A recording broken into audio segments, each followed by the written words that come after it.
Хэрэв та ухаан алдсан хүнтэй таарсан бол хамгийн түрүүнд эргэн тойрныг нь сайтар ажиглаж аюултай нөхцөл байдалд байгаа эсхийг тогтоох хэрэгтэй. Хэрэв өвчтөн аюултай нөхцөл байдалд байвал түүнийг зөөвөрлөж аюулгүй газар аваачаарай.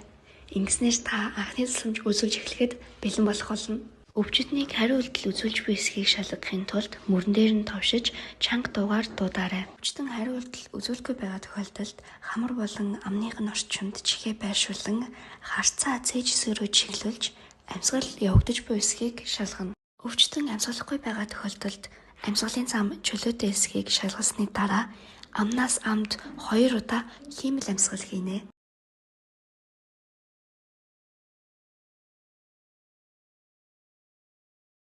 Зүрх хэвийн ажиллаж буй эсхийг илрүүлэхийн тулд судасны цохилтыг шалгаарай. Харин судасны цохилт мэдрэгдээгүй бол эргэн тойронд байх хүмүүсээс 103 яаралтай тусламжийн дугаард дуудлага өгөхийг хүсэж өөрөө зүрх уушгины эсхийн амьдралыг тусламж ирэх хүртэл үзүүлнэ гэдгээ мэдэгдээрэй. Гарын алганы бугуун үедээ холбогддог булчинлаг эсхийг цээж эсэгт байрлуулж нөгөө гарыг давхарлан хуруунуудыг хооронд нь түгжинэ. 2 гарыг тохоогоор шулуун байлгаж өвчтөнтөө сайтар налж өгөх хэрэгтэй.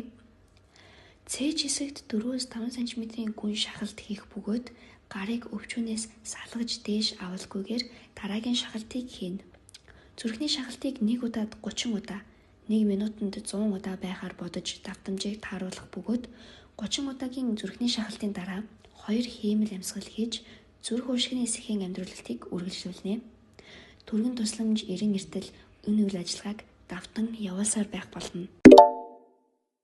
Хэрэв хэн нэгэн хахалт үзүүлж байгаа тохиолдолд хажуугийн ар хэсэгт зогсож өвчтнийг тонгойлгож байгаад далны хооронд 5 удаа хүчтэй зөхинө. Ингэж зогссны дараа гадны биед гараагүй тохиолдолд ар хэсэгт нь зогсож нэг гарыг аймхай мөгөөрсөн дээр атгаж байршуулж нөгөө гарыг атгасан гар дээр байрлуулан арагш дээш чиглэлээр 5 удаа хүчтэй шахна.